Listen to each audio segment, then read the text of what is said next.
Hello, everybody. I think we'll make a start. I can see that people are beginning to join us, which is great. Welcome on us in the UK, one of the hottest days of the year. I think yesterday was 39 degrees. I'm not sure what we're going to hit today. But it's fitting that this webinar is being held on the hottest day of the year since records began, which is an effect of climate change. I had a quick Google and basically I just thought, because I'm a bear of little brain, I just thought I would just Google what actually is climate change. So it's the average weather in a place over many years. Climate change is a shift in those average conditions. The rapid climate change we are now seeing is caused by humans using oil, gas and coal for their homes, factories and transport. When these fossil fuels burn, they release greenhouse gases, mostly carbon dioxide. These gases trap the sun's heat and cause the planet's temperature to rise. The world is about 1.2 degrees warmer than it was in the 19th century, and the amount of CO2 in the atmosphere has risen by 50%. Due to this change, extreme weather conditions, such as days like today, and also floods, the floods in London of 2021, will become more likely. Unless we all act, this will become the norm. There will be many extremes.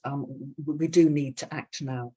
But there are some positive things to report. There are many initiatives. Sadiq Khan, Mayor of London, recently announced that energy from solar power and wind farms will be used to run the London Underground by 2030 as part of his commitment to make the capital carbon neutral by the end of the decade. Closer to home in our borough, Hounslow Council is building a number of zero carbon family homes in Brentford for their social tenants. And then I was talking to Simon Cohen of Simon Inc. recently. He basically works with Hounslow Council on various murals, and they're investigating a type of paint which sucks up carbon. The paints are manufactured using lime as the base. They then use sustainable minerals and vegetable resins to create a paint free from microplastics and acrylics, with none of the horrific chemical solvents usually used. The manufacturing process is 100% renewable. They even use the stones from a local olive oil industry as part of the biomass. So things are slowly happening, but we all need to do more. I'm really pleased today. We've got a very interesting lineup of speakers for you. So speakers, could you put on your cameras so people can see you? That would be lovely. And the first up, I'm really pleased. Hounslow is twinned with Issy-les-Moulineaux, a suburb of Paris. And Emmanuelle and her team came over to see us, I think way back, it was in February time. And we are due to go back to see them in September. We're really looking forward to it. And I remember when Emmanuelle was with us in February, she spoke about Issy being a smart city and all their sustainable projects. So Emmanuelle, over to you, please. Okay, everyone, we're going to share our presentation. It's okay. It's okay for everyone? Yes, that's looking good. Okay, so such everybody, ecological transition is the goal for everyone, and also for Issy-les-Moulineaux, the city of Issy-les-Moulineaux, and how we can organize, the ecological transition in a smart city in Issy-les-Moulineaux. So just for information, the town hall decided to have a climate budget for action. And this is following the example, of the city of Oslo in Norway. And so the city of Issy-les-Moulineaux decided to adopt a climate budget in 2021 to limit its greenhouse gas emissions more effectively. So this is the first in France. We are the first city in France, such as all the time. And so on February the 4th, 2021, the City Council adopted a climate budget. So there are many objectives for this, but the first one and the main one is to measure, each year the greenhouse gas reduction on the territory of Issy-les-Moulineaux in a pragmatic, and exemplary and collective approach. This is really important for this. So finally, this climate budget is an annual planning tool for the reduction of greenhouse gas emission. And this is a new one in France. The organization is really new. And it aims both to cap territorial greenhouse gas emission on an annual basis while increases carbon sinks and to identify, multi-partner, including, so of course, public actor, but citizens and also economic partners. So of course, we have to organize a methodology for this. And there are 5 actions. So first of all, this is to respecting, the Paris agreements and becoming the city with almost zero emission by 2050. We hope so, really. This is to calculate a realistic emission reduction cap for the incoming budget year. Reduce by identifying measure and instruments for all the levels, national and regional. And monitor by developing a climate dashboard. So this is for the citizen, I'm going to explain after. And explain by communicating the benefits to the quality of life of residents. The most interesting things to know is that we have to work with all the citizens of the city. This is really important to be sure that everybody will understand exactly this project. So this is very collaborative, with all the citizens. So the city decided to choose 30 households in the city, in Issy, to receive free support from the city, and from the section in the city in the overall ecological transition. So the participants divide into teams, were able to take advantage, of workshops, field visits, and feedback on various themes. So there are many colleagues who go directly, to the house to explain how it will be and the goal of the project. And as you can see, the Decaux one, they were equipped with a collective scale from the startup Decaux. Decaux is a startup who was incubated, in Issy-les-Moulineaux, which enabled them to weight, the waste and monitor its progress on an online dashboard. So everyone has a dashboard, and they can, register all the time and every day, the progress on this dashboard. So this is the first edition of the Zero Carbon Challenge. So as you can see, and the participants reduce, the waste by 21% and the carbon footprint by 13%. So of course, this is a success. It was the first one, it was the first edition, and really to understand this project and the main things, it's to be collaborative, with the citizens of the city, to be sure that they will understand exactly the ecological transition, in the city, in their own city, in a smart city. So we decided to continue, and the next edition of the challenge will be will open, for everyone in next September 2022, and of course it will be other citizens, who will choose 30 other citizens to continue finally this project. So it was really a success, and everybody understand now, because a lot of people ask us how you can do an ecological transition in a smart city. This is exactly, the goal, and this is exactly the type of project that we can, expand in many, many cities. So it was the presentation of Issy-les-Moulineaux.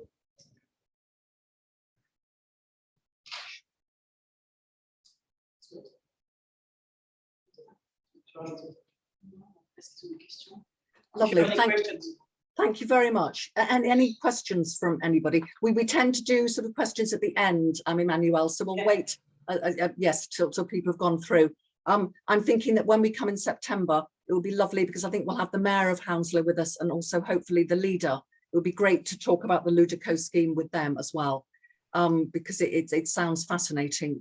I'm sure we could learn best practice from our two boroughs. Pleasure. Thank you. Thank you indeed. Next up, we have Rob Clasper from JC Decaux, who's going to be talking about the Smart Sustainable City. Rob. Good afternoon, everyone.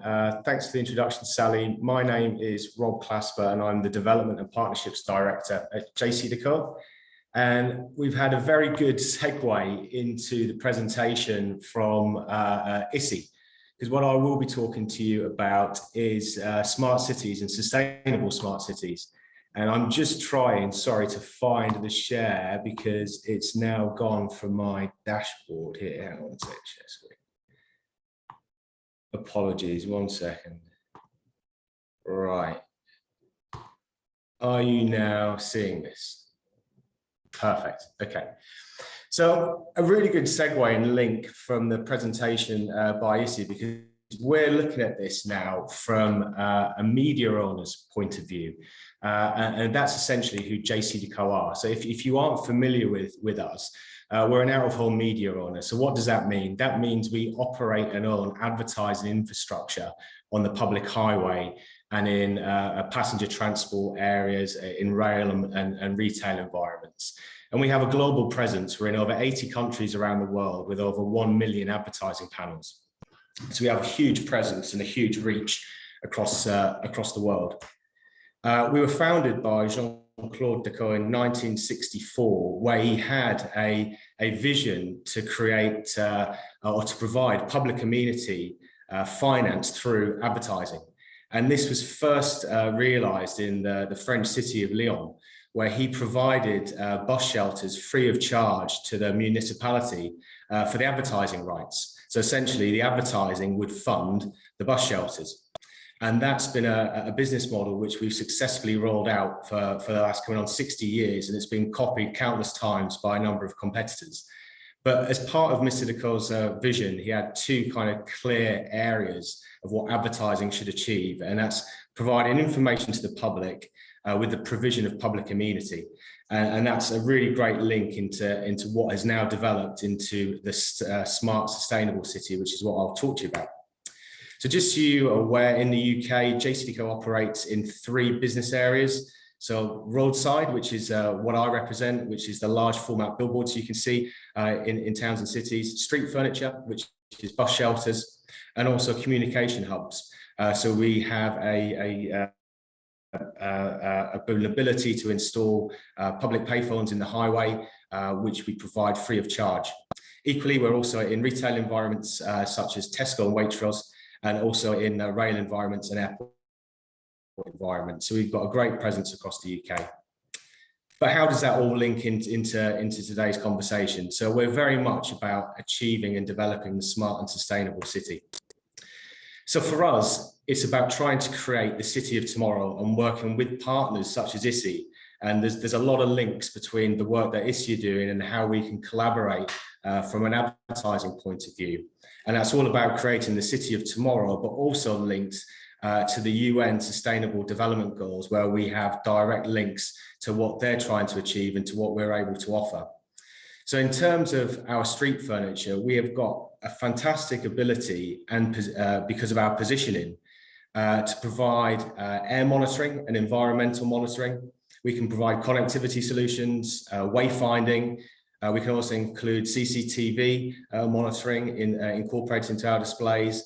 We also have and can provide health and wellbeing solutions, as well as providing local authorities the ability to communicate to their residents. So directly linking back into the Issy presentation, where communicating the benefits to city residents is so important.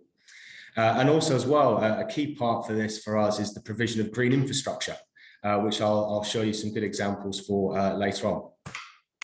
So for us, it really kind of kicked off with our communication hub. So everything that we do is financed through advertising. So one side of the communication hub has an 86-inch LCD screen, and the other side has a public handset or phone handset for the public to use free of charge. It also has USB charging facilities and also an interactive community screen. So again, going back to the point made in the Issy presentation, we can provide this space free of charge to our local authority partners. But the key thing for us as part of the development of this unit and a great initiative which we came up with was the inclusion of a defibrillator into the display housing itself. So directly linked to providing a public health and wellbeing benefit. And we also, through the provision of this display, have now a well-established partnership with the Community Heartbeat Trust in the UK, which aim to provide defibrillators across the United Kingdom. More recently, we've been supported by Andy Burnham, the Mayor of Greater Manchester, who's a big fan of these pieces of kit, so providing defibrillators in key city centre locations, but also we were able to provide free screen usage to promote the Mayor's Help the Homeless charity. So again, everything's connected back into what we can provide our partners with smart city solutions, and not just through advertising. Coming on to a specific example and something which could work very well in a city like Issy is our new smart city, what we call a CIP, which is a council information panel.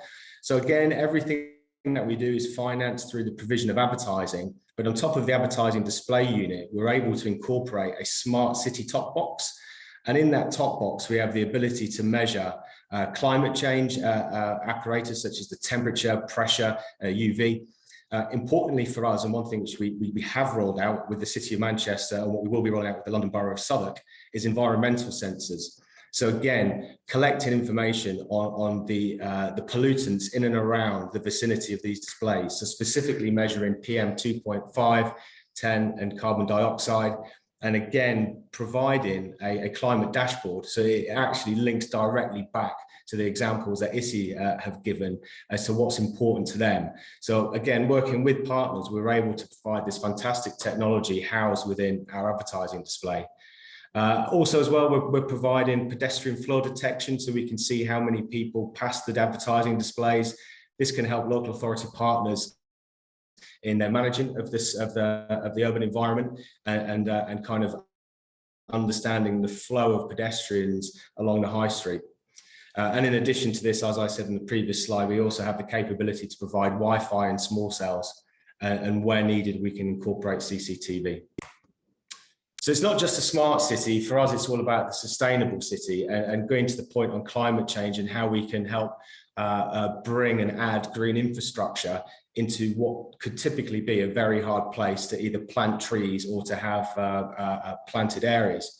So by the very nature of what we do, we have a large number of bus shelters across the UK and globally, and we're currently in trials in installing living roofs as part of our bus shelter development. And we have actually done this successfully in Paris, and now we're looking to roll this out in the UK. So the example that you can see here, again, is a collaboration with the GMPTE up in Greater Manchester, where we've built what we call the bus shelter of the future, which incorporates a living roof, charging points, and interactive screens for community benefit. In addition to that, we'll also work with landlord partners in London. The example here is the incorporation of a living wall to the rear of an advertising display in partnership with the London Borough of Wandsworth. So here the advertising display is located within a council property. So we pay the local authority a rental to use the site for advertising. And on the rear of that display is over 50 square meters of living wall, which provides added benefit to the residents and users of the day centre behind the advertising display. So again, improving biodiversity in an area where it's typically hard to get this level of planting coverage. And our flagship development in 2022, and it will span 2023, is a project that we're undertaking with TfL in Old Street, so the heart of the city, whereby you can see the image on the top right is a power infrastructure building which powers the Northern Line. It's a very dilapidated building on the exterior, suffers with graffiti and kind of a relic of the 1960s. As part of our development of advertising on the building, we've incorporated or will incorporate over 100 square meters of living wall around the building facade, along with architectural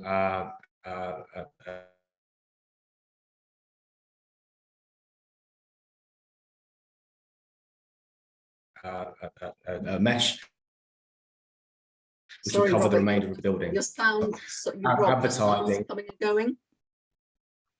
Oh, apologies. I don't know what you heard on that last bit, but essentially working with TfL on the installation of over 100 square meters of living wall in the heart of Old Street. And for me, that kind of wraps up an update of where JC Decaux are, but very much aligned with partners such as Issy in the UK to develop these smart city solutions. And it's a fully collaborative approach with our landlord partners. So thank you very much, Sally. Brilliant. Thank you very much. I've got a quick question. I've heard that living walls are a bit of a nightmare to maintain. So who does the maintenance of them? So who keeps them alive? So we have a say for example. Sorry, you're breaking up again. As part of that contract. Oh, sorry. So we have a maintenance contract with the people who install the living wall. So a 10-year contract. The living wall is attended to every quarter, and everything's watered remotely. So it's fully got a fully integrated irrigation system. So remains hopefully in good health. Brilliant. And then there was a quick question in the Q&A box from Joe Brianti. Have you considered powering the panels by solar energy? Are some of your panels powered by that already, or? Not the actual advertising displays, but all of our electricity is sourced from renewable energy. So we have an agreement with EDF. So all of the electricity that we utilize on all of our assets is either powered by solar, wind, or tidal. So unfortunately, because of the UK climate, we wouldn't have the capability to power our displays through solar, albeit we can power ambient lighting in bus shelters through solar power, but not the displays themselves. Okay. Lovely, thank you very much. And of course, EDF, because it's a French company. Right, let's move on to Ash Buttress of Lambton Community Group, who's going to be talking about waste disposal. Ash, over to you. Oh, just to let you know, Ash has to leave at 3 o'clock, but yeah, but there's plenty of time.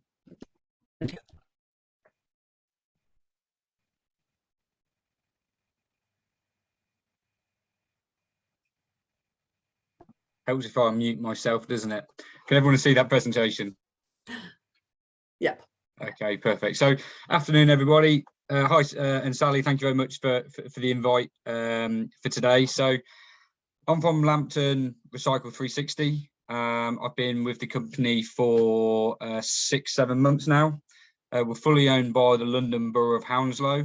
And kind of this presentation's come out of the last Chambers of Commerce event that Lambton 360 attempted in late May or early June, and it just coming on to kind of waste disposal with recycling and how that kind of happens within Hounslow. And what's great is in terms of what happens in Manchester, where I live in Oxford, and what happens in Sissy, waste collections across, not just the UK but across Europe are completely different. But this is just giving an insight into how Hounslow disposes of their waste. So the domestic waste collections in Hounslow, there's a few different types of collections. So there's a fortnightly collection, which is for general waste. So that's the black bin that they have in Hounslow, and the brown garden waste bin, which is a chargeable service that doesn't come out of the council tax. And one of the main bits that I want to talk about is kind of the weekly collections and what happens with the recycling. So in Hounslow, you've got a blue box for cardboard and paper. There's a red box for plastic and cans. There's a green box for glass and jars, a green food waste caddy, which a lot of kind of boroughs and a lot of areas in the UK have to dispose of their food waste. Sorry, I just see general waste is on there again for weekly. It's actually a fortnightly collection, and textiles and small electrical items that you can put in a clear tied bag, put it on your bin, and that will get collected as well. On the side of that, Hounslow and Lambton 360 also provide clinical waste and bulky waste collections. The clinical waste service is deemed by the district nurse, and the council will take away kind of offensive and waste waste that is hazardous, that isn't chargeable. So that's kind of free for residents. But we also provide a bulky waste service, and I believe at present for £40 items that can be disposed of.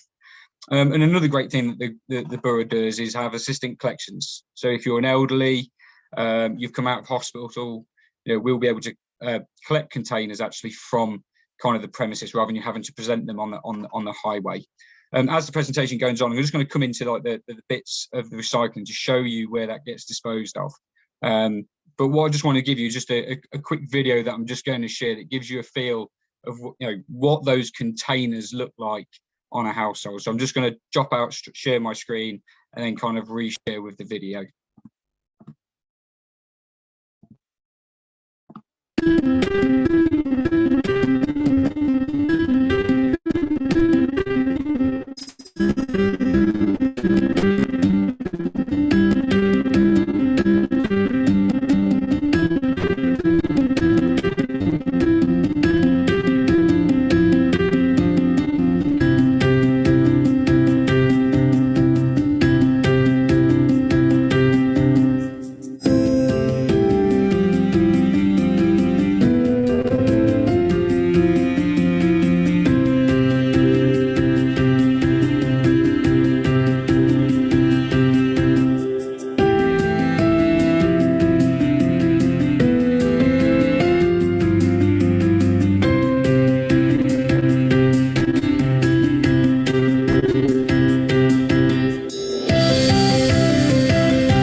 as you can see in the video, the aim is to get to 50%. In Hounslow is currently. Check out this verb. Look at me. Hey, come on. There we go.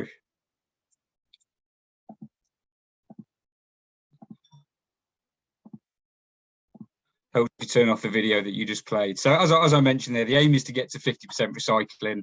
We're currently at about 36.7%. In different areas where I am, while I live in Oxford, we have a commingled container. One of the benefits of having separate sourced collections, as Hounslow has, is that you get a really good quality product.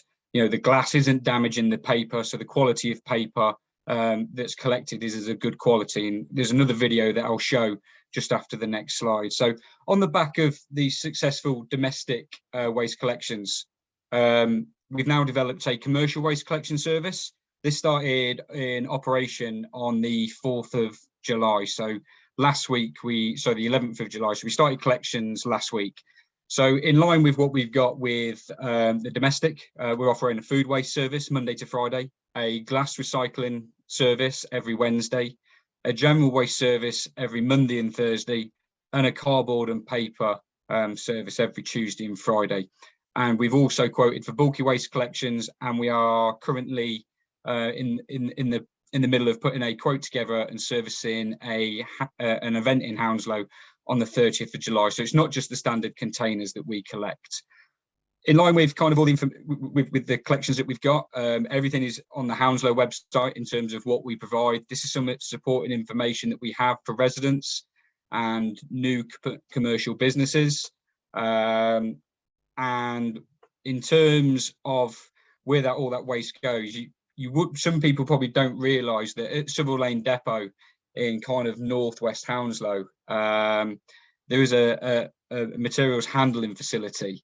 And as you can see from the numbers here, in January, 565 tonnes of cardboard was processed at the facility, 410 tonnes of glass, 200 tonnes of plastic, 125 tonnes of paper, and 68 tonnes of glass. And like I said, that goes to the material handling facility, that gets sorted, and then it goes on to reprocessors. In 2020, the figures are still to be done for the last couple of financial years, but 63% of the waste that was collected and sourced at the facility stayed within the UK. So the waste does go beyond the UK. It also goes to places in Europe as well. All the information in terms of the bits that I'm providing here are on the links in the slides. So it gives you an understanding of where the waste goes. But I'm just going to show one more video that just shows kind of the facility in itself and kind of how it operates, which is, for me, really interesting. One of the reasons why I came to Hounslow to work for Recycle 360 is because they had this facility, so you could see the quality of product is produced. So I'm just going to stop sharing my screen and then just jump onto the video again. Hopefully I don't overplay this video this time.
So in terms of all the waste streams, I've only got 10 minutes and I think my time's just coming to an end now. I could go through kind of in terms of all the waste types of how that gets reprocessed and how it then moves on to the next location to create that good quality product. When we was at the Brentford event, one of the bits that we're trying to put together with Alan was to put together an in-person visit.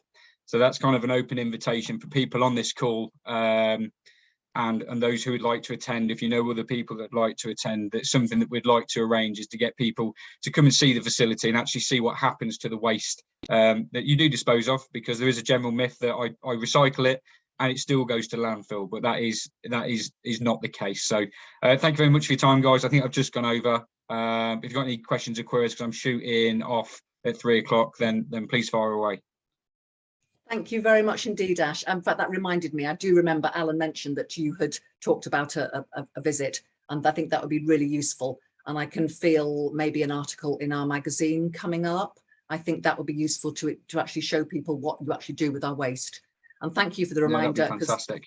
Yeah, Tuesday night, tonight is rubbish night tonight for me. So thank you for the reminder to do that.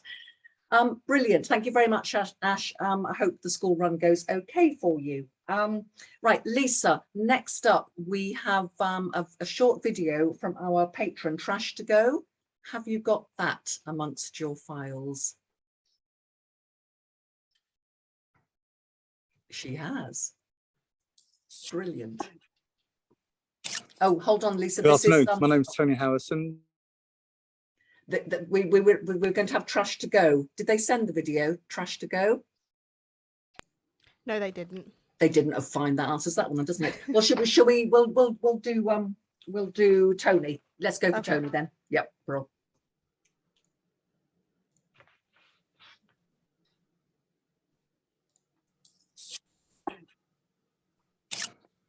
Good afternoon. My name's Tony Harrison. My company is Printer Care. And Printer Care was born out of a simple truth, and that was that the printer supply industry has never been in favour of the customer or the environment. Last year alone in the UK, 65 million printer cartridges were sold. That's just in the UK alone. 85% of these will end up in landfill, and each one takes over 1,000 years to degrade. So this is having a huge issue on landfills, and also having a huge issue on the impact of all the chemical toners, etc., going into the soil. So we decided to look at how we can do this, and the answer is very, very simple. So as far as the cost is concerned, which is one thing we were talking about, people always know that toner cartridges are expensive to buy and machines are normally cheap, and that's how the manufacturers make their money. People don't really know how much they're paying for them, although the information is already there. For instance, you pay £100 for a toner, and each one on the box, it says it lasts 1,000 pages, so that's 10p a page. So the information is there, but it's very much hidden in plain sight. So the way people tend to reduce their costs is to buy cheaper, compatible third-party, sort of Asia-specific toners, which are single-use, non-reusable, and will invariably end up in landfill. So that's from the customer's issue. As far as the toners are concerned and the parts, if you think about your little machines at home, so for argument's sake, your machine goes wrong at home, you phone us up and we say it's £85 plus VAT to come out and fix it. Your normal answer, probably going in your head right now, is it's cheaper just to go and buy a new machine. So when we have these conversations with people, we say, what do you do with your old machine? They go, I put it in the garage. And it's always in there until they get a skip or something, and then they throw it in the bin. With the toner cartridges, if you think about your ink cartridges at home, most people tend not to have a recycling program. And when your ink is empty, you throw it in the bin. And that goes straight into landfill, and each one, as I said, takes up to 1,000 years. So we're changing the way companies obtain, use and dispose of their print equipment and related consumables for the protection of the planet. We divert printers from landfill, we remanufacture them to as new standards, we put them out at no cost to the consumer, except for a delivery cost. We charge a simple cost per page to use the machines, which is normally around 50% of the running costs of your current equipment. And we create an environment where everything is rebuilt, reused or recycled. So it's 100% recycled, zero waste to landfill. For every print that is produced, the CO2 that is created is offset. And for every 8,500 prints produced, a tree is planted and guaranteed for 10 years. So it is completely climate neutral proposition, and the first in the marketplace. So I'm very happy to answer any questions, and I appreciate that this isn't a live session, so thank you for listening. My email address is in the chat box below, but by all means email me or email through to Sally and she can give you my details, and I'm very happy to have a chat with anybody who needs it. Thank you. Brilliant. Gosh, isn't Zoom clever? I was almost about to ask Tony questions and he's not actually with us, because I've actually got some toners, some old toner under my desk here at home. So I'm going to give him a call to work out what I've got to do with it. Yes, Tony is a supportive chamber member, and we bumped into him at the Spelthorne Business Forum Festival, and I thought he would be a really good speaker for today. Right, next up we have another Tony, Tony Griffiths from OLWG, and who's doing a hydrogen project with Hounslow Council. Basically, what does a low carbon local authority look like? Tony, over to you, please. Hi, good afternoon. Right, let me try and share my screen.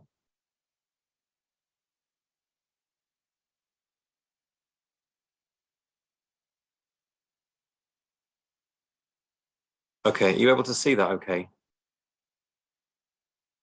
Cool, thank you very much. Yeah, great, thanks for the opportunity. So I'm going to talk about what our company does. We're an early stage startup. We're based in Brentford. So we're based in the heart of Brentford in the High Street redevelopment. And I'll just talk briefly about some of the things that we do, why we do it, and just give you a couple of case studies. I think Sally, you mentioned there the work with Hounslow. This work hasn't officially kicked off, so I'm not really going to mention Hounslow as such too much. But we have done a hydrogen hub development in North Wales, in Anglesey. So I'll talk about that a little bit, similar kind of work. I guess before I start, I guess the theme for today is sustainability. I guess sustainability means, or can mean, lots of different things. The United Nations have defined 17 sustainable development goals. I think the work that we covers at least 8 of those, so really heavily geared towards energy efficiency, carbon emissions, fuel poverty, how economic things are. These are the kind of themes that we get into. So if I start with who we are then, so we're a developer of interactive web applications. This is primarily what we are. As I say, we're an early stage startup. We've been going for about 2 years. But my previous background has been in developing pretty large-scale global energy projects. So within our team, we've got experience of all phases of energy developments. So that means from feasibility, concept, front-end engineering, actually delivering the projects, then operating them. And what we're really trying to do is integrate technical engineering concepts, life cycle economics, development planning, things like schedules and how you phase costs, and some of the science around decision making. So some of these are quite technical issues, but we try and blend it in a way where some of that's hidden, but it's kind of integral to the work that we do. Everything we do is digital only, so the products we make are all digital. We don't manufacture anything, we don't burn anything. So our own footprint as a company is very, very low. It's about zero, it's about as close to zero as we can make it. And then that impact that we do have, we've offset. So we're effectively net zero already. And you might see in the bottom left-hand side, so we've already submitted our impact assessment for B Corp. We're hoping to be a B Corp certified company. So to summarize, what we try and do, we try and enable quicker, really affordable self-serve web tools to help people understand energy transition projects. And here's a value proposition. So interactive digital solutions, value for money, speed and agility, ease of access. So why we're doing this is really important. So I'll talk a little bit about what's the problem that we're trying to solve here. And it's a really big problem. So I think, Sally, you summarized it quite well at the beginning. You know, I think more and more we're realizing the impact that, you know, burning coal and gas and oil for the last 250 years is having. So, you know, temperatures going up, the amount of CO2 in the atmosphere is going up. And we're realizing more and more how important it is to get away from fossil fuels quickly. So I guess we start with, I guess the starting point is that, you know, what really matters now is how quickly you can do big things. That's really important. One of the challenges we have in trying to make the right decisions for energy projects is that there's almost an overwhelming amount of information. There's lots of misinformation as well. So how does somebody distinguish between what's really good data, where there's lots and lots of, versus what's you know, what's an assertion, what's kind of biased information? And there's also a lot of biased information as well, either either misinformation, or I guess organizations that sell technologies or sell certain pathways will be biased towards that. So what part of what we do is to try and balance some of these views. Decision making on big things within organizations is really hard. You know, this is what I've come to learn over the years. People need help with this. So, you know, as much that some of this work needs to have a really technical background, it has to be visual and understandable. We try and help individuals within different layers of organizations all understand the same thing, language that they understand.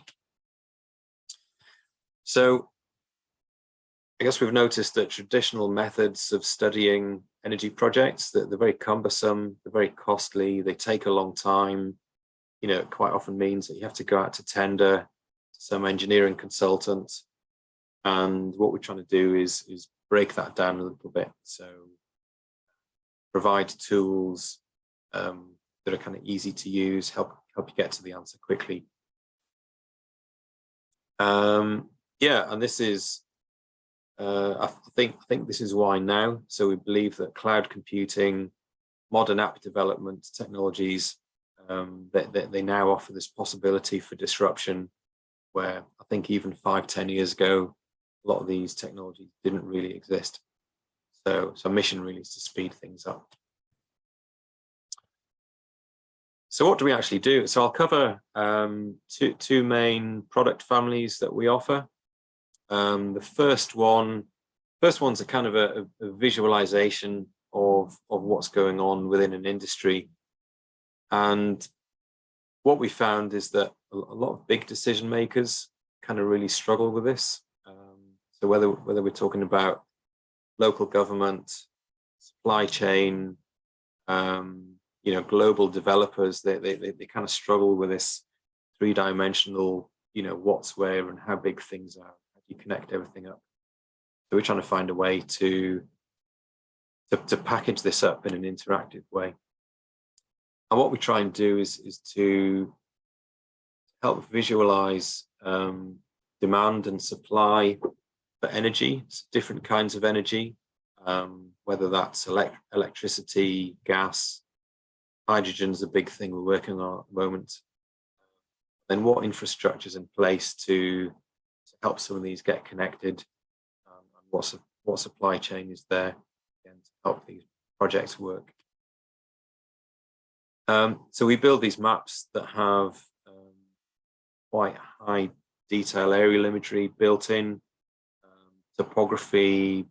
When you tilt the map sideways, you can see how bumpy terrain is. measuring tools, if you're looking to connect things by pipeline or power cable. And these kind of tools that we're building, these are already gaining some traction within authority organizations and supply chain. So I'll show you a little bit later the case study where we've done some of this for the Crown Estate in the UK, and BEIS, who are the UK government, so they're the Department for Business, Energy and Industrial Strategy. So yeah, we're finding that definitely a market for this kind of tool. And what we really help them to do is to quickly prospect for and compare regional opportunities. And this can save them months and huge amounts of money in studies. So as I say, the traditional way of doing studies based on spreadsheets and reports is quite cumbersome, doesn't really allow that interactive exploration of different outcomes. So that's the industry visualization. So it's a collection of interactive 3D maps and analytic dashboards. The other product I'll tell you about is what we call a development lifecycle simulator. What that really is a shortcut way to help somebody understand what the life cycle of a project looks like or predicts its outcome over the life cycle of the project. So for example, if somebody wants to invest in solar panels or a wind farm or a waste to energy project or hydrogen development, what we try and do is kind of embed in a program all the mathematics that kind of solve all this stuff. So we hide all the maths and we just have an interface where the user is able to change, for example, the cost of energy, cost of the revenue stream, how many years it operates over, and it just solves the economics. But it also solves the carbon impact and the energy efficiency of that project. So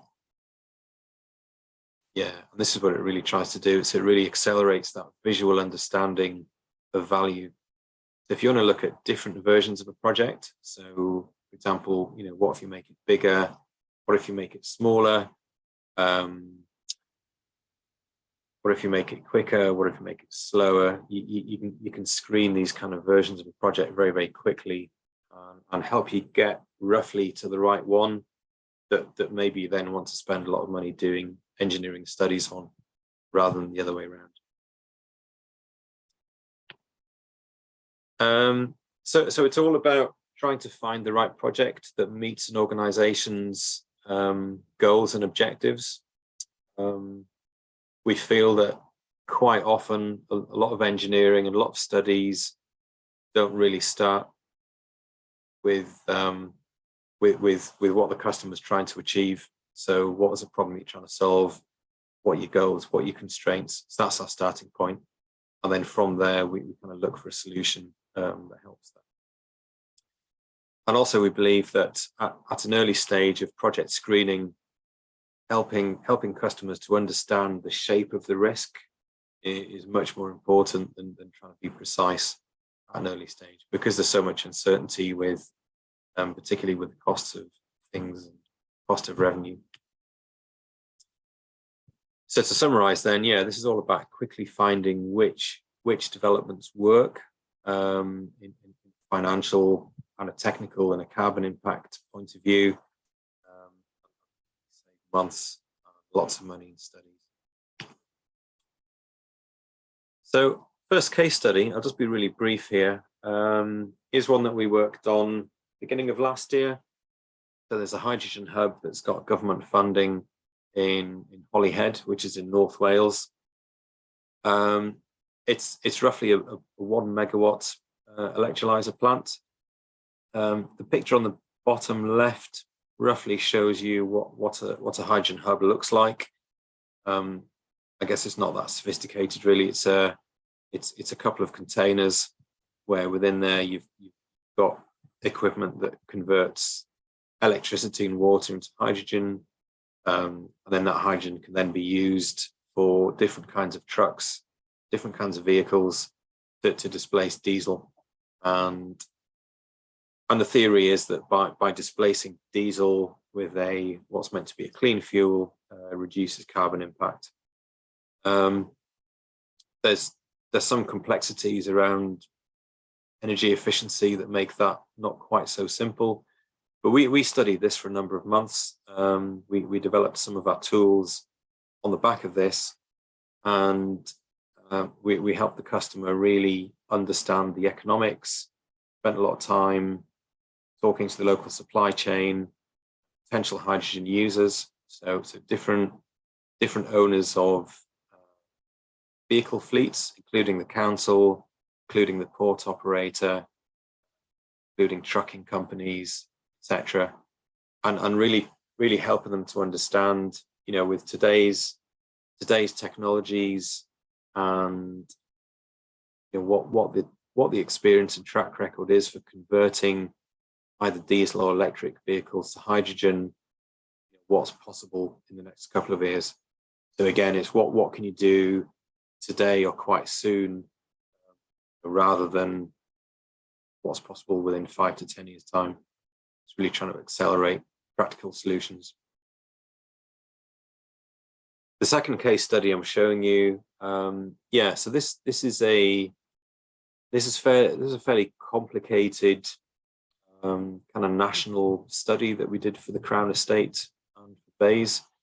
So they came to us with the question of where's all the CO2 going to come from for offshore storage or carbon.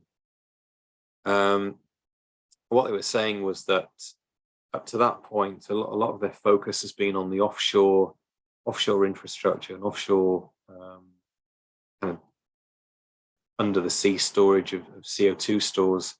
What they'd not really looked at in a holistic way is, well, where's all that CO2 going to come from? And what are the risks and the likelihoods of different amounts of CO2 being able to come off different sources. So I guess traditionally this would have been done by lots of big spreadsheets and a big report. What we did, we took a lot of that data and then we fed the data into these 3D map type applications and analytic reports. And what we figured out was we can actually build something that's interactive, that they can explore, and in fact, everybody within their organization can explore in their own time. And we were actually able to build this quicker than somebody can normally write a report. So, it's more time efficient, it's more interactive. It helped them to get a much more, I think, holistic and broad understanding of what the industry problem is, where there's gaps in information, and then where they can target, real pointy questions then within the stakeholder group.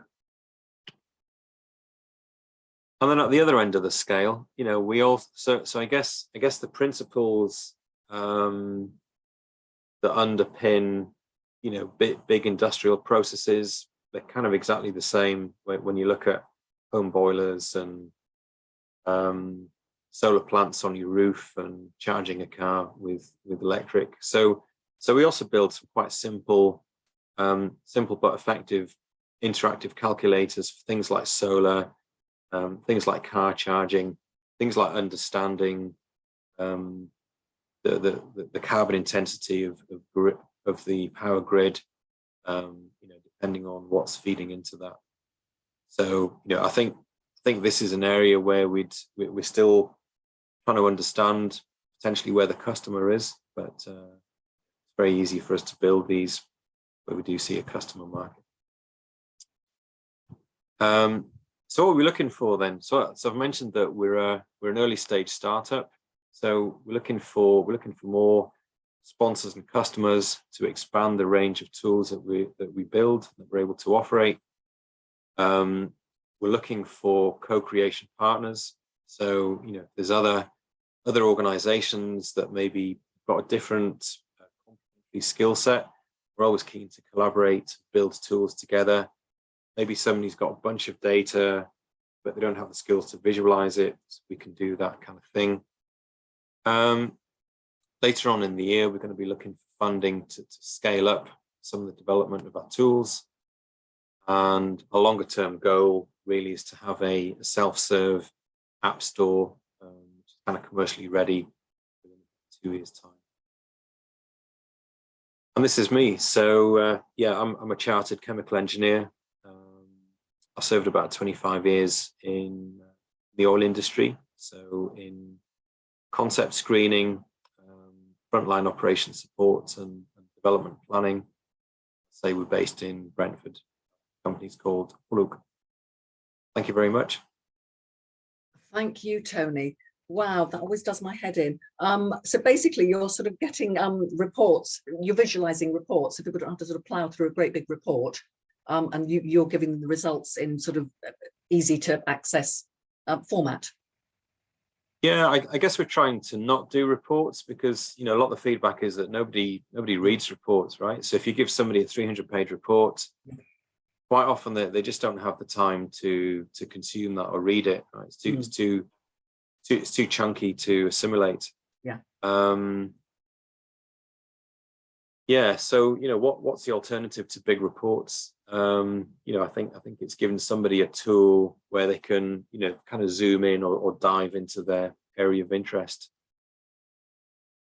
Yeah, brilliant. Thank you very much indeed. Fascinating. The hydrogen thing in Holyhead, was that privately funded? It was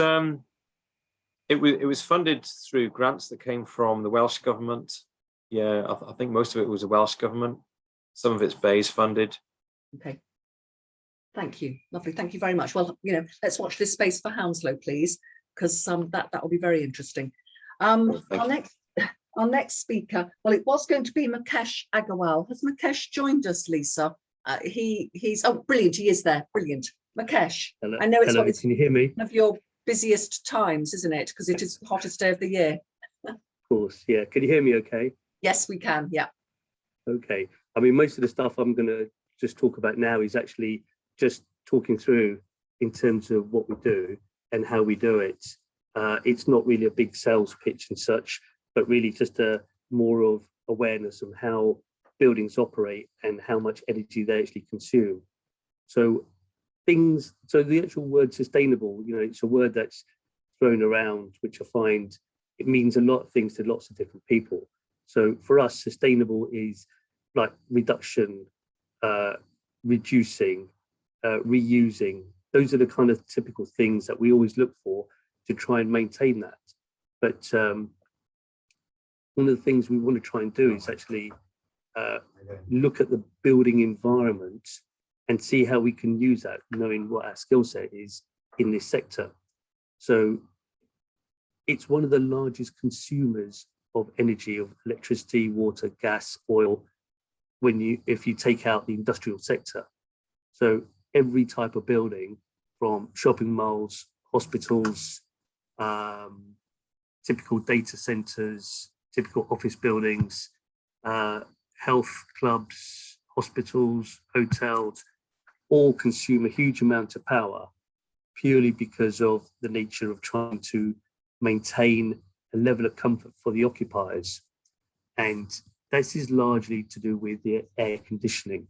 Now, the air conditioning probably results in about 50 to 60% of the total energy use within the building. And on a day like today, which is a very typical day, we try and see how we can make the comforts for the occupiers as well as we can without that huge cost of the expense of running the equipment. And so if we lose our comfort, we generally tend to find we lose productivity. And we're all very much aware of the well-being of our staff now. So we've got to make sure that the air is ventilated, it's at a certain level of air quality, CO2, and all of these factors now taken consideration in the design of the new buildings of tomorrow. So we have things like passive ventilation, where we make use of what we would say is typically free cooling. So we can use air from the nighttime cycle to purge the space in the summer months without having to use your air conditioning. And these are some of the things that we try and incorporate within the new designs of the controls. So in terms of how we get to these places is a very big balancing act between comfort and costs. So we know if we want to be totally conditioned in our environment, it's going to cost a lot of money and energy to get us there. But there are ways to control this. And the way we need to do it is if we were to take let's just take your house, for example, because everyone knows what a typical house would be. And if you're in your living room, and let's talk more about the winter months, because, you know, this is a very exceptional time where we got such extremes. But in the winter months, we want to make sure that we're not heating the whole house if we're not in particular rooms. So we want to, you know, economize on where we need the heat to the areas that we're actually using. And so this is what we're kind of looking at today. Just as a rough guide on some of the calculations I did a couple of nights ago, I think on estimation, today will cost to most users somewhere in the ballpark to about 3K to 5K spend on energy for using their air conditioning on a day like today, given the extremes, which is, apart from being a phenomenal amount of money, this is typically based on a 10-story building, office building. And so we're having more and more of these types of days. You know, the accounts and finance will be looking at how we're going to budget for such extreme costs when we go into the future, because their costs for this year would have been based on last year's budgets of energy with probably a 10% escalation. And no one could have foreseen the price rises that we all now need to take into consideration, which started around March, April time. So a lot of these costs came very much as a surprise. And so people are on a fast track to really doing something about it. We take the premise on not doing anything that doesn't require too much sophistication. For the end user, needs to be something very simplistic, easy to follow. And the previous speaker was talking about visualizing data. There is a danger of having too much, and too much data can be overwhelming. And he also mentioned about having a 300-page report, which in reality, a summary page would cover all the points that you need to cover. So having too much data could potentially be a bit of a problem, because you just tend to look at none of it. So we take a very common sense approach in our control of how we look at the data, gather the data, and action on that data. And there are a lot of buzzwords about artificial intelligence, machine learning, otherwise known as AI or ML. And a lot of this equipment or this new way of working will need to be programmed in, and it's got to be almost predictive in its approach. And so we're working very closely with companies who are in that field of AI and machine learning, but only to support them on the actual end results. So we could provide them with the data for them to do the number crunching and predictive analysis, for them to say, right, this is what we need to do in order to hit this temperature or hit this energy cost or hit this energy target. And so though all those things in mind, as much as I'm not a big in favor of the huge price rises, I think actually it's focused everyone's mind on energy saving. And it is a bit of a bit of a bitter pill to swallow, but I think it's really going to increase the level of interest in the energy saving fields. So as a typical example, one of the things that we try and do is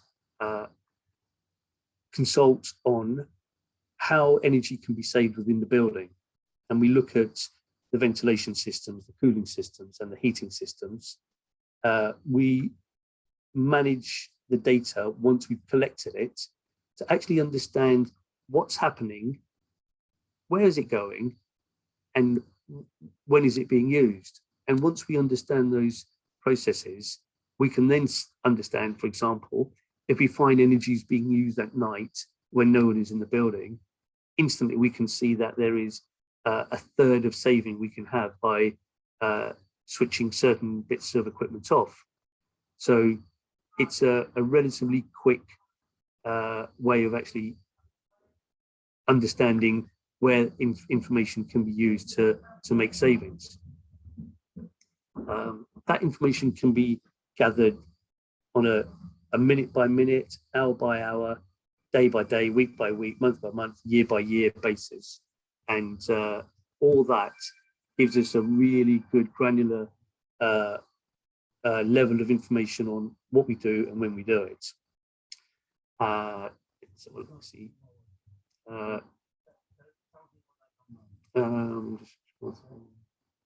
So just as an example, if I was to switch something off for 15 minutes in the hour, if all the conditions allowed me to, and I could do that every hour during the working time, potentially I could save 25% of energy costs. And that could equate to quite a significant saving for energy and cost. And one of the things I am trying to also do is actually look at other ways in order to reduce our energy and time. And that's by working more locally than working more regionally. We have business partners located around the UK who we work with. And if we have projects out of our, let's say, 100-mile radius, then we would typically pass it on to them, and they would take care of our clients from a local perspective, which is better for them from a service and support means, because they were able to respond quicker to whenever they need their assistance, as well as the time and the travel expense. We're also looking at new technology, which helps reduce energy operations. So every ventilation system has components built into it, which I'll show you some diagrams shortly, that can be controlled well, but also can be improved on their energy usage. And by controlling it better, actually makes it more efficient and more longer lasting. I'm just going to show you some data points. I'm just going to see if I can share my screen.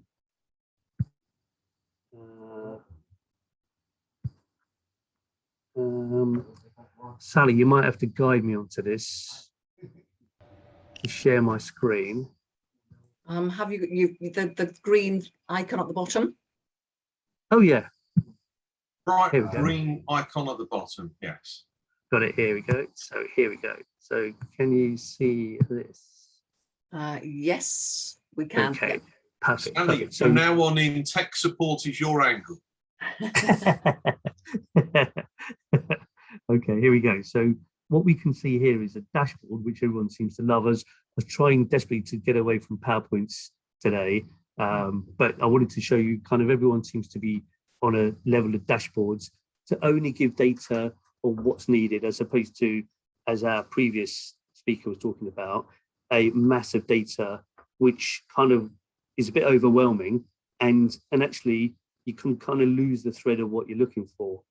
So what we have here is just energy use. And what we did was we actually picked out the primary big energy users within the building, so we can kind of get a gauge of what we have. We'll just wait for this to load up.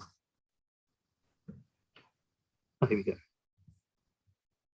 So we can get see, power to most people would be, from an engineering perspective, what you need. And I think from our point of view, we want to know costs. So the daily cost, this is an hour by hour breakdown. So we can see what it can be over the course of a week. So that was this week. So if we go last week, so we can see what the cost is per day.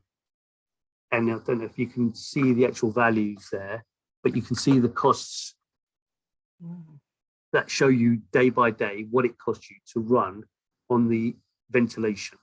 And you can then drill down on these different parameters to see what the heating, the chillers are doing.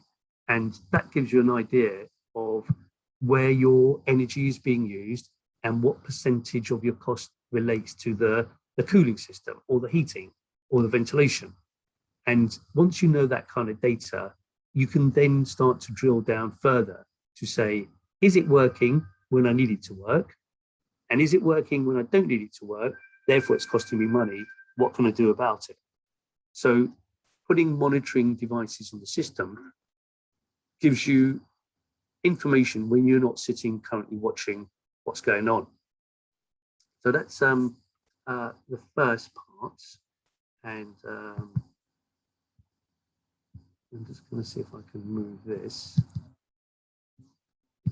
Okay, here we go. So this is a typical floor plan, and this shows you a heat map.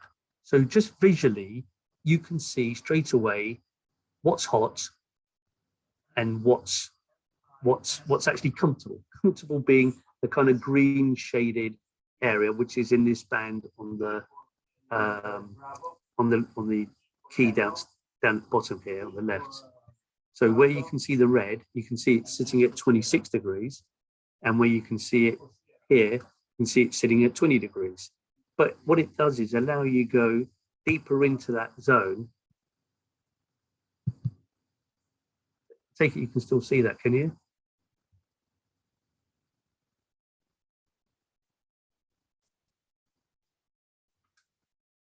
I think you're on mute. Heat map has gone grey. Yeah, sorry.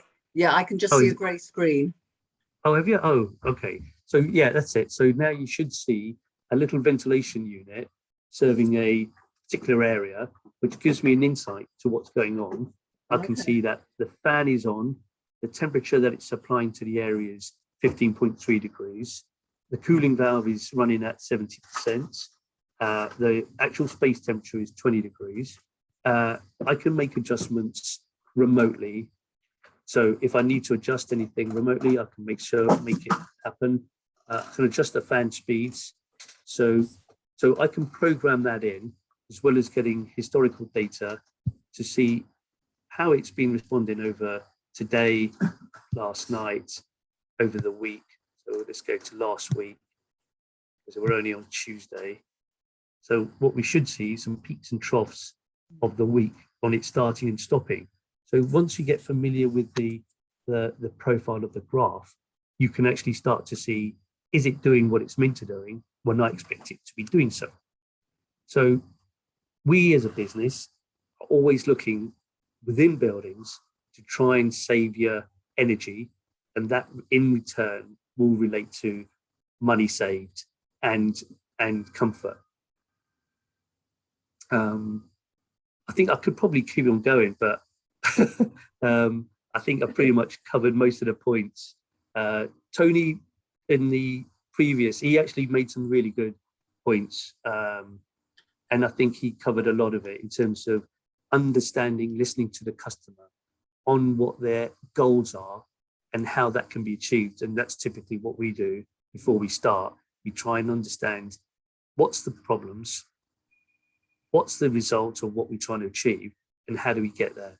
And once we can kind of work through those processes, then actually we generally tend to find we get there a lot quicker than if we just work on the basis of everyone expects to know what I think they understand from me, because to an extent I make it sound quite easy, but actually it's quite complex in the background to get there. Wow.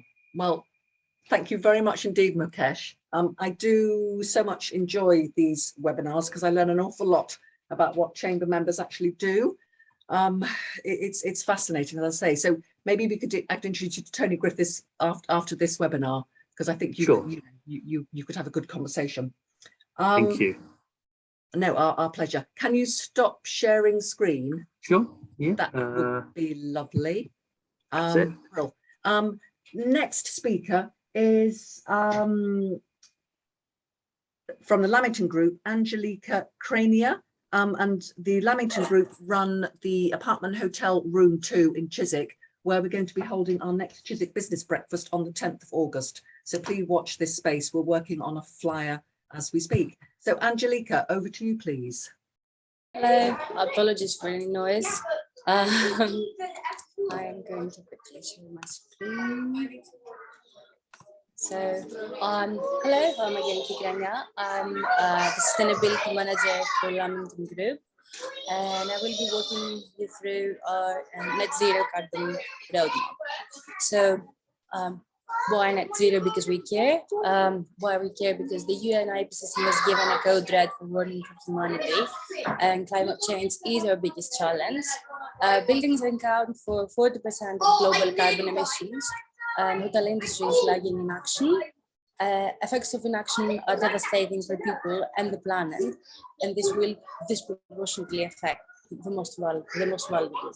So what is net zero? Net zero refers to the state in which the greenhouse gases going into the atmosphere are balanced by removal out of the atmosphere.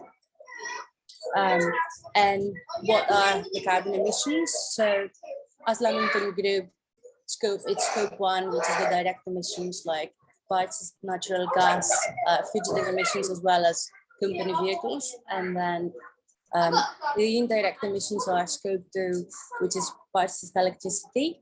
And then this is upstream activities. And then you have upstream and downstream activities that are falling under scope 3.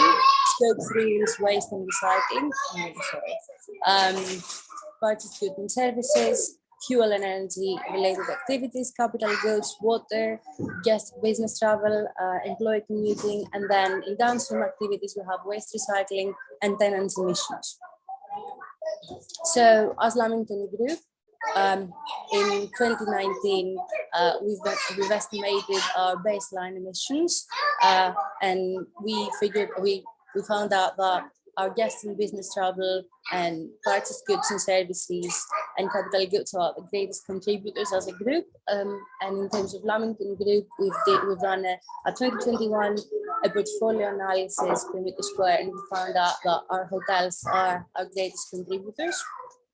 So carbon by night, because we had to look into the carbon by night for its hotels. So our key findings were that larger buildings use less energy per room due to the refurbishment of centralized boilers. Gas is the biggest contributor to operational carbon used for hot water and heating.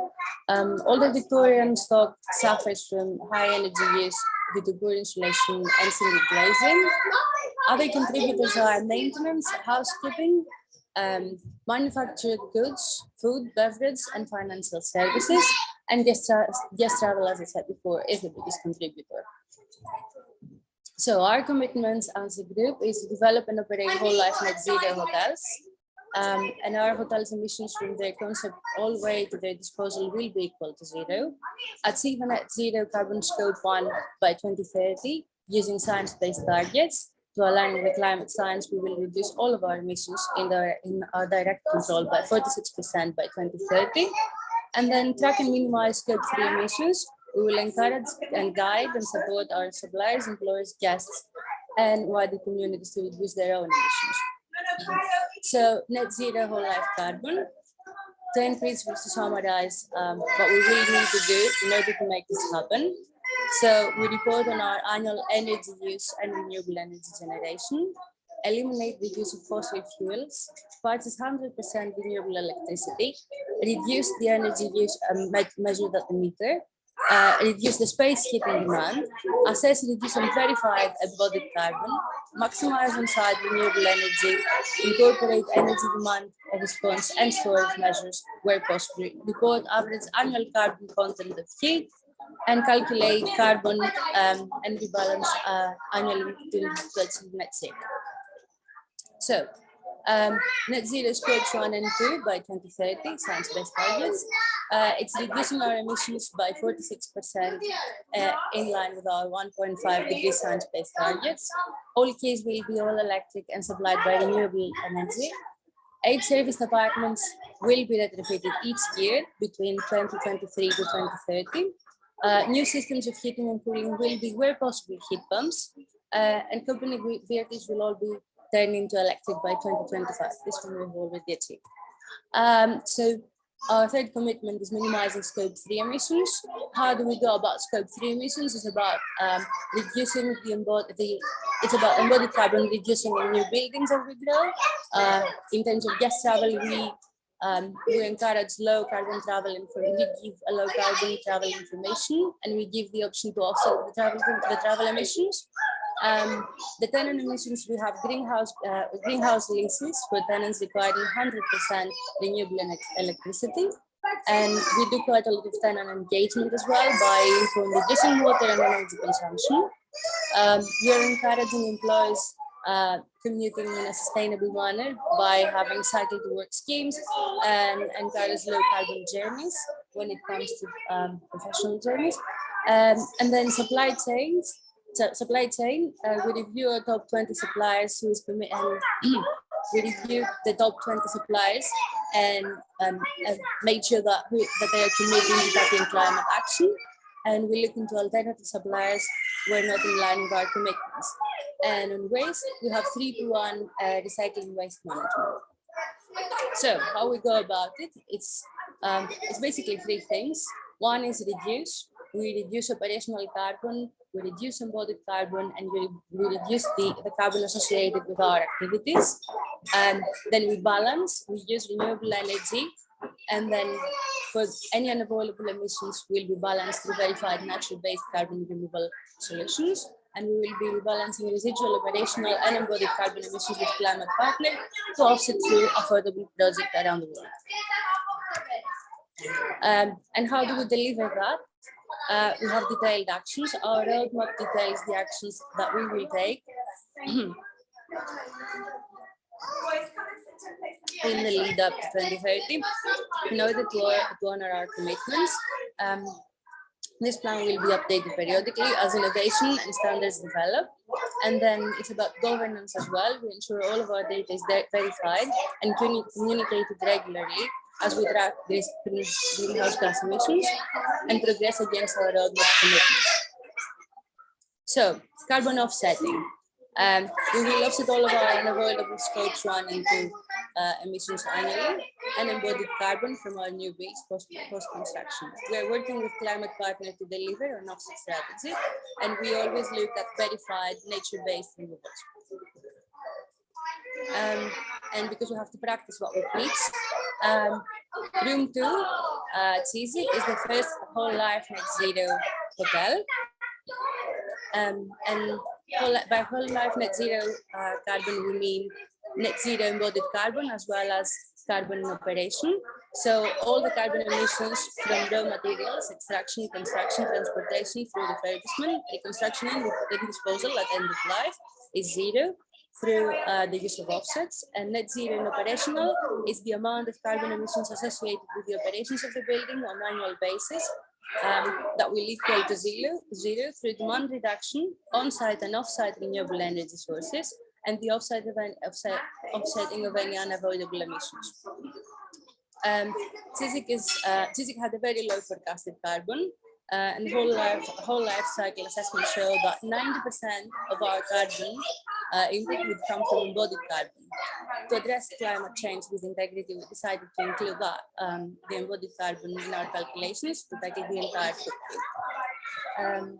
And Lamington Group is the first hotel company in the world to have committed in building only whole life net zero hotels for the entire future pipeline.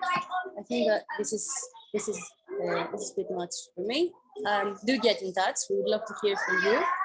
And if you have any feedback, you can find us at sustainability@lamington.com. I'm really sorry for the noise. Thank you so much, Angelica. You have certainly got your hands full, and you can't really get them to go out to play on the hottest day of the year. So I feel your pain. I really wanted Lamington Group to speak today because I know how much you're working for net zero. So thank you so much. Circumstances were truly against you, but I'm sure we can publicize, we can send out your presentation to all attendees. Thank you so much indeed. Thank you. Right, we next have Hassan, Kamal and Layla Chowdhury from E-Cargo Bikes. Hi Sally, thank you. It's just me today. Layla couldn't make it. So yeah, just a little bit background about me. I work for the transport planning and road safety team within Hounslow Council. At the moment, we are working on an abundance of cycling schemes, and one in particular that we've been trying to advocate is our Travel e-bike. Hassan, sorry to interrupt. Angelica, can you stop sharing your screen so Hassan can do his presentation? Thank you. Thank you, and thank you, Alan. Yeah, so one particular scheme that we're advocating at the moment is our e-cargo bike campaign. I'll just share my screen now and run through this relatively short presentation. It won't last 10 minutes. Can you see my presentation screen? Sorry. Could you see my screen? Yes, yeah, looks good. Oh, yeah. Thanks. So yes, for anyone who has never heard of an e-cargo bike before, they are essentially an electric pedal-assisted bike with storage space directly put in the front, so you can use it for either carrying your children or carrying resources, and I'll get into that shortly. So our e-cargo bike scheme consists of a free 1-month trial of the bike, and at the end of it, you can decide whether you want to return it for free or buy it through monthly installments, and you can also purchase it at a discounted price through our sponsors Pedal My Wheels. The delivery is free and comes with training on the same day. If you're unemployed or from a low income household, we also have vouchers available for a discount, and all links for this will be put at the end of the presentation for anyone who's interested in that. So there are multiple ways of using e-cargo bikes, and a popular one amongst parents is for school runs.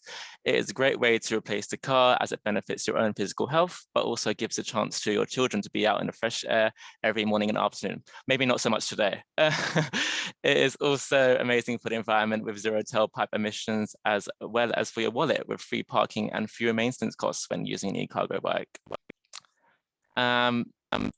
Sorry, it's switching. And if you're a business owner with a family, you can double the use of your e-cargo bike, as it comes in handy for different business models, as they can hold up to 100 kilos, and it provides pedal assistance, allowing those longer journeys to become less tiring in order to efficiently deliver and transport business-related resources. So yeah, an e-cargo bike is the opportunity to be more efficient, as it prevents being stuck for long periods of time in traffic, and its electric nature demands less physical energy.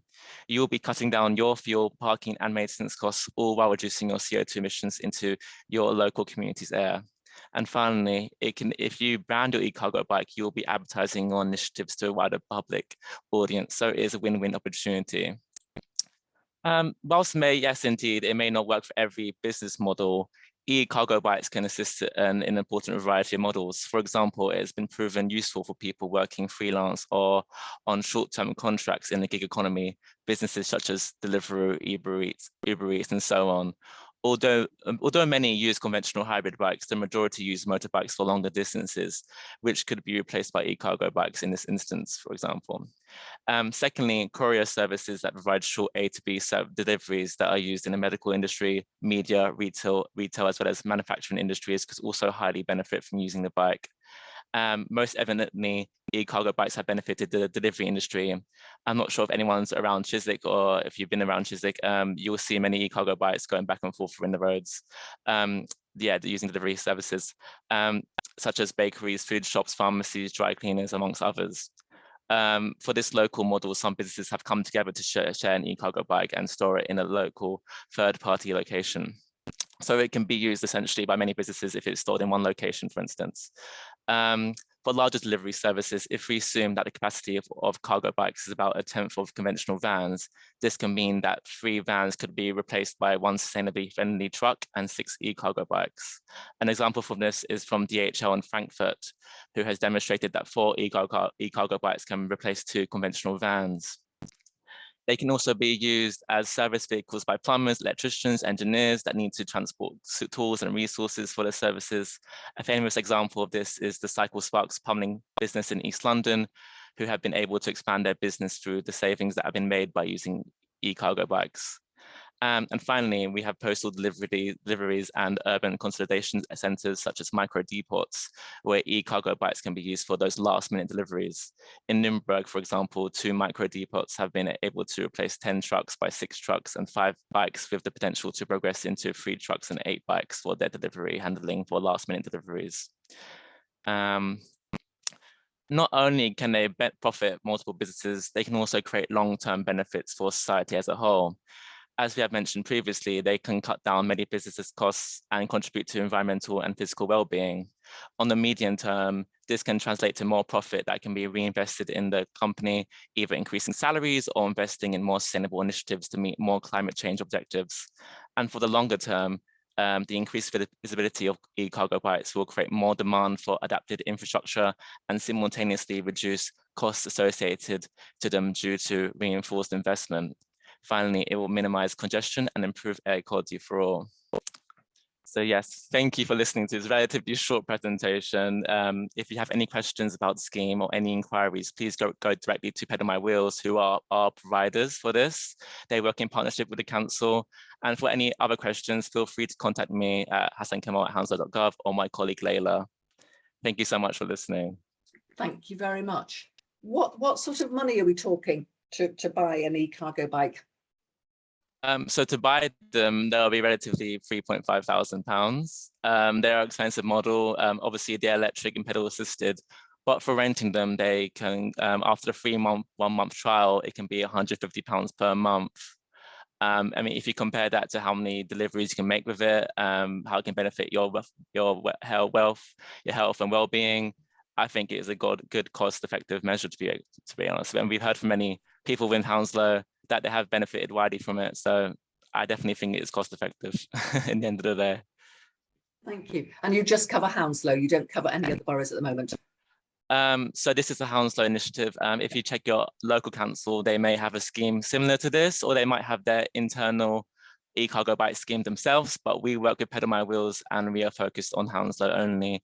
And for anyone who's interested, you have to work, live or study in Hounslow to be able to get the 1-month trial. But yeah, definitely check your local council if you're not within the Hounslow borough to see if they do something similar to this. Lovely. Thank you very much indeed, Hassan. Thank you for having me. Thank you so much. No, our pleasure. Next speaker is a new chamber member who just joined us last week at Riverside Studios breakfast, London Greenbridge, Mozan Hogney. Mozan, are you there? I can see you're there.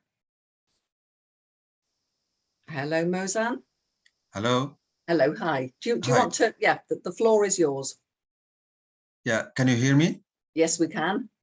Yeah, hi, good afternoon, and thank you very much for this friendly invitation and this valuable debate. Okay, I really appreciate that. Mozan, are you able to turn your camera on so we can actually see you? Yeah.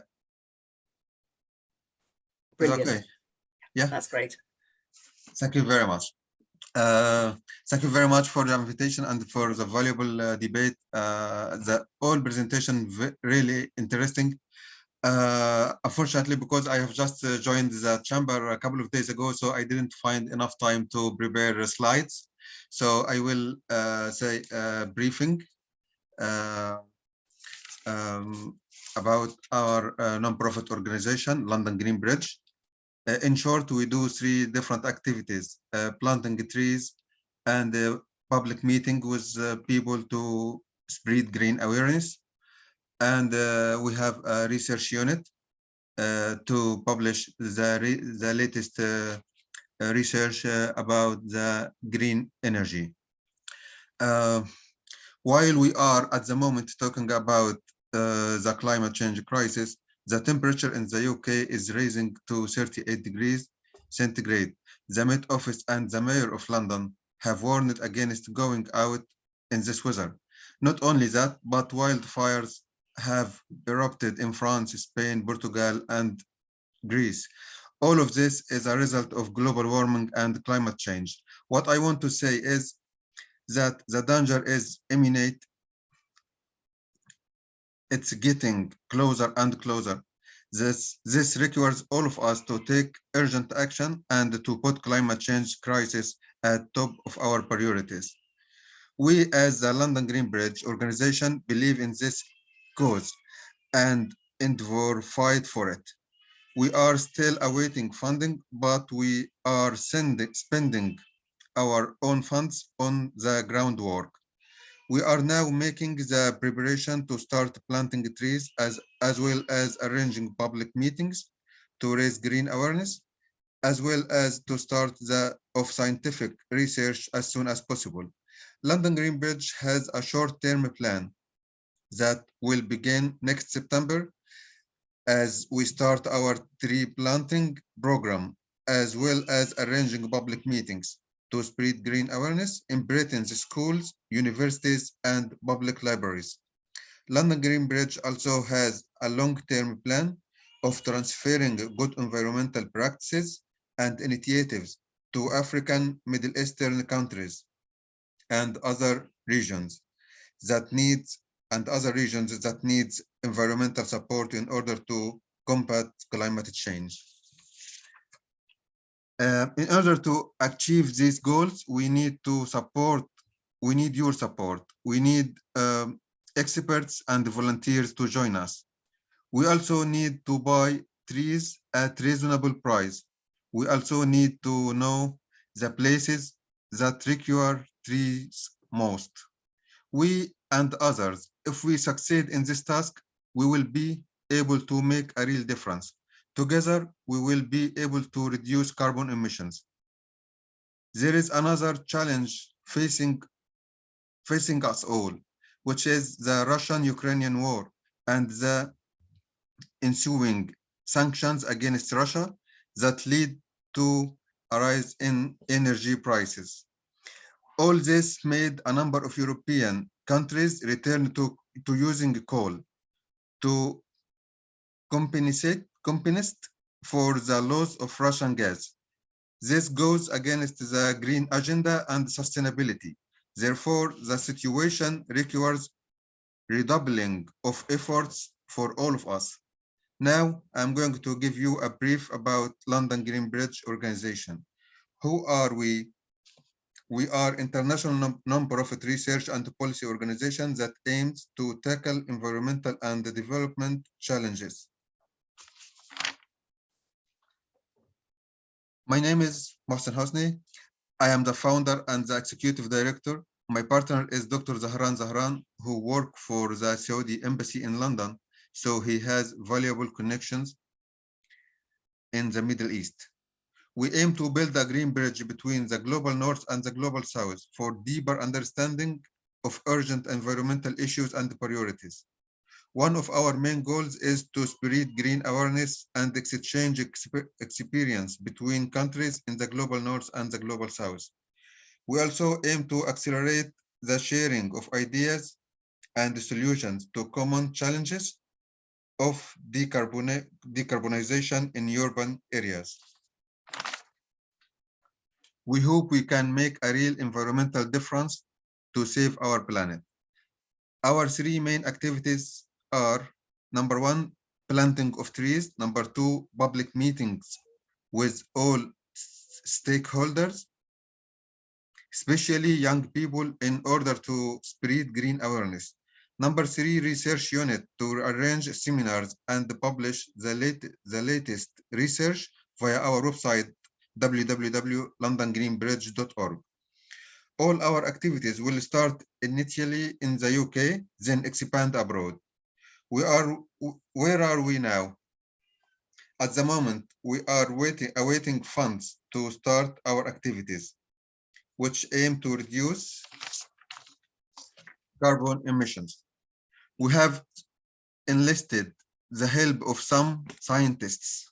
They are on our board now, For further information about them, please visit our website, londongreenbridge.org.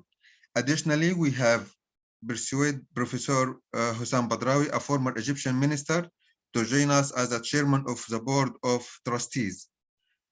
Contact is underway with some VIPs in the UK and the MENA region in order to enlist them as trustees of London Green Bridge.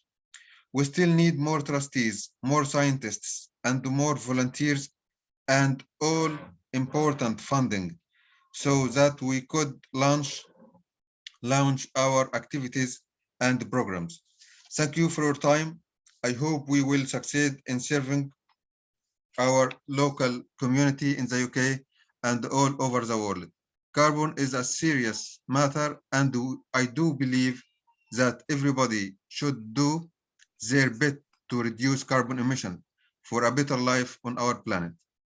This is my speech. Thank you very much. Thank you very much indeed. Thank you. We're very much looking forward to working with you, and we're so pleased that Dr. Raj introduced you and that you've now joined us. So thank you.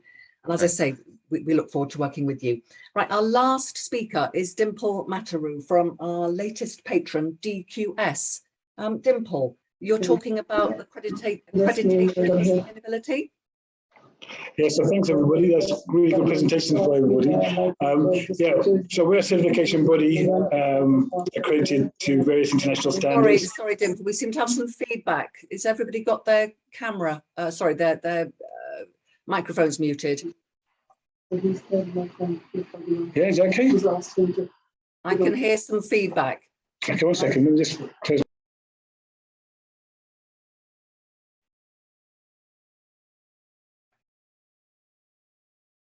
Do you want to try again? Sorry, I'm just coming back on now. Okay.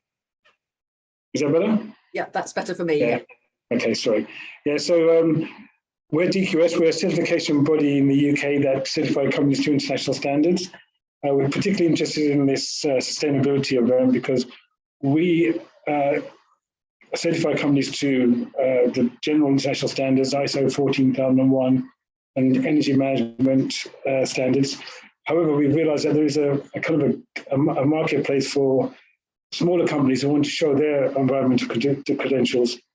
So what we do, we come up with a scheme that may help support local businesses go on this journey to just show their credentials. So I've got a presentation, if you don't mind. Can I share that with you? Bring that up. Please go for it. Please, do you know how to use shared screen? Yeah, just going on there now.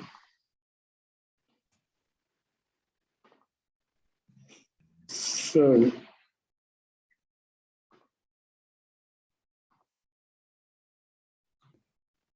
is that okay? Can you see that, Sally? That's brilliant. Yes, perfect. Okay, so this is us DQS, and the scheme that we've introduced is DQS 0. It was interesting that some of the participants were talking about how they're showing their credentials and what they do to look after the environment. So what we do, we certify businesses to international standards, like I said earlier. We've got HQ offices all around the world, and we perform over 80,000 assessments a year. However, we don't work locally as much as we should do, and we recognise that over the last few years, and are making more of amends to come and work with the local community and organisations to support their activities within business. That was one of the main reasons of joining the chambers. So there's various standards out there already, like we mentioned before, ISO 14001 environmental standards, and there's the energy management standard, ISO 50001, which all talk about sustainability and how they can improve your impact on the environment. However, this is quite cumbersome, and there's a lot of work involved to get these standards done and to maintain them. So talking to industry and some smaller organizations, we thought we'd make up a standard that could help support these smaller businesses that won't take so much resource and so much time up of theirs. And thus came along DQS 0. So DQS 0, it's pretty much the output to all of the standards. So the effectiveness of the standards isn't diminished at all, but what we've done is we want people to show their commitment. It's like what Angelica was showing earlier on in her presentation, how they are committed to carbon zero. And what we do as an organisation is we verify that organisations like hers are doing what they're saying. So it's all very well an organisation stating that actually we are a net zero organisation, but there's no third-party validation around it. So we've made a simple scheme to help verify that commitment, and also help the housing community to businesses to get together and show their carbon neutrality. So the 4 pillars are based on the four pillars you can see there. One is that they need to have a carbon commitment policy in place. Also, they need to understand their impact on the environment and have it documented. And then obviously then have objectives and targets demonstrating how they're going to be reducing their environmental impact. So once they show those 3 compliances, there's always a legal compliance, which is UK law. We have to comply to how we get rid of our waste and other parts. So those 4 pillars are what we would come and verify on site. I mean, we think an assessment would be no more than half a day, and because of that, the cost would be very minimal. And with that, you'd obviously get a certificate from an accredited certification body showing who you are, showing your credentials. And again, this is quite particular with some organisations who want their supply chain to be going the same way as they are towards towards zero carbon commitments.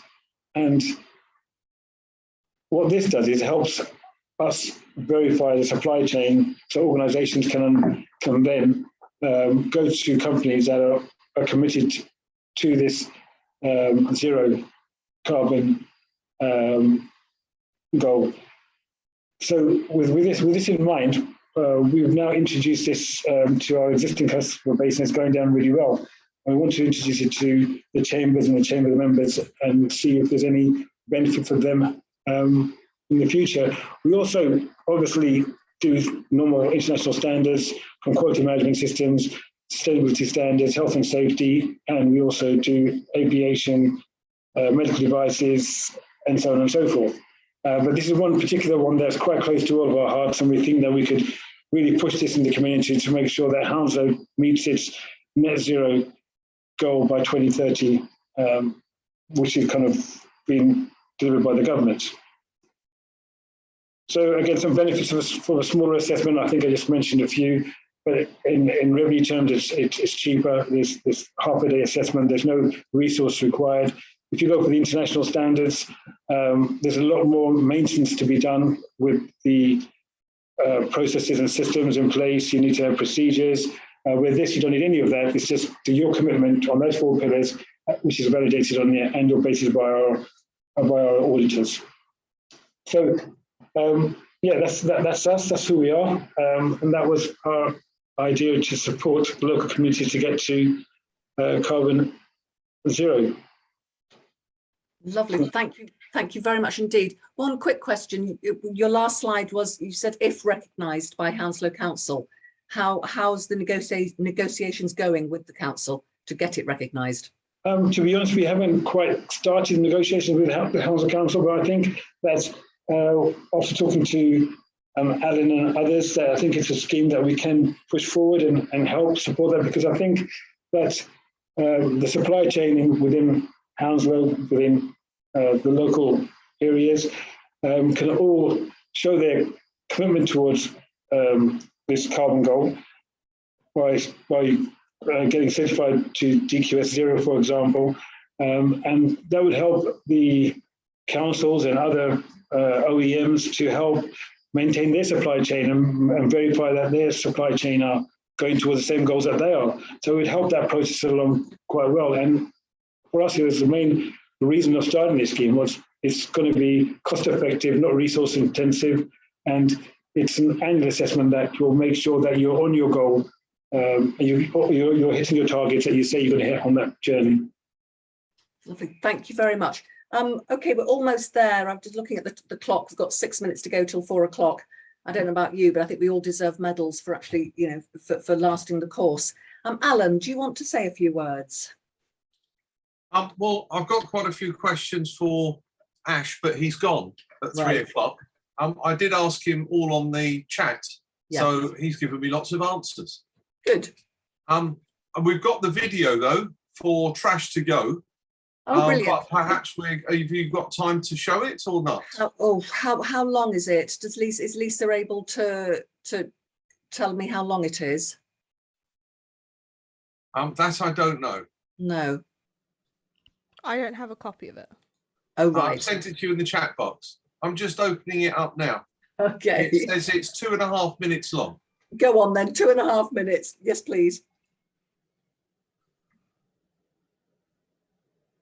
The clock's ticking. Not to put you under any pressure, Alan.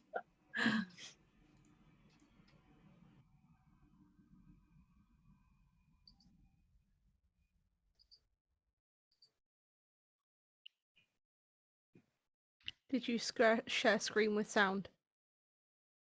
Are you seeing this or? Yes, yeah, we're seeing it, but we can't hear it. Right. Video has no sound. Lovely. Okie dokie. Well, I've done my best to find a video of this. Well done. But it hasn't. Yeah, no, it just has no sound. It just has no Which sound. has no Right. sound. Well, we tried. So I did try Trash to Go. I did try. Yes. So I've got a couple of questions to Tony. Tony, are you there? You must still be there. Are you in your presentation? You mentioned about having conversions on diesel engine vehicles over to hydrogen. Is that something that people are seeing in the close future? Because at the end of the day, in the commercial world, we've got a cost of living crisis hitting us. And to try and tell a lot of people they've got to go out and spend £50,000 on an electric vehicle that takes a year to be delivered is a bit of a high hurdle to jump. Having a conversion on an existing vehicle may well be a better solution. So I'd say these conversion possibilities are really aimed at commercial, so really kind of high utility vehicles, you know, rather than domestic. So it's the kind of thing that may work for you know, waste removal fleets. Post vans have started to use them, ambulances. But no, I agree. You know, I think cost of fuel at the moment is a real concern. I mean, there's limited options, isn't there? So, you know, I think the advice I would give, and I think a lot of people that study this for a living, is that certainly if you buy an electric vehicle, you know, if you buy a Tesla, for example, you could get something like 30,000 bus tickets for that same cost. So, you know, buying an electric vehicle, on the face of it's clean, but hugely expensive. You know, it's still probably charged up by the grid that's mostly fueled by gas anyway. So if you can, you know, if you can use public transport where you can, or, you know, e-bikes, cargo bikes, walking, that'd be my recommendation. Just use less. Yeah, Sally and I were at a presentation recently done by West London Business, where they were talking about the huge shortages on the national grid across West London, especially derived through the HS2 train line that's being delivered, and how that's now facing limited amounts of electricity that could be supplied. A lot of households also are seeing reductions in water supply. It's a big issue, making sure that supply keeps up with demand, and with everybody moving over to electricity, even recharging electric cargo bikes without things like solar panels on your roof, that's a big issue. Yeah, it is. I mean, you know, energy has to come from somewhere. So, you know, if you want to get away from fossil fuels, one what does that mean? You know, it probably means electrify everything. And as you say, that electric has to get, you know, has to get to your home, or it has to get to factory by some way. And I think, I mean, the forecast is that, you know, the amount of electricity that's going to be consumed, you know, in the next couple of decades is going to double. It really will. As we move away from fossil fuel, it'll double. You know, which is a good thing, right? So if you can supply that through offshore wind, solar, tidal, etc., then, you know, it's a much lower carbon, and it'll be cheaper as well. But it does mean that the infrastructure will take, you know, probably the best part of 10 years at least to catch up. We've seen in the news that Belgium have opened their first hydrogen filling station at a converted petrol and diesel station. So I wonder how long it's going to take before those start to become everyday corner street appearances in the UK. I think it depends on, so the issue with hydrogen is it, you know, people talk about it as a fuel. I mean, it's not really a fuel. It's made from fuel, so it's kind of an inefficient way to convert fuel into something that's, you know, portable in a different way. So hydrogen, when you make it, it's always going to be more expensive than electricity, or more expensive than gas, you know, depending on what you're going to make it from.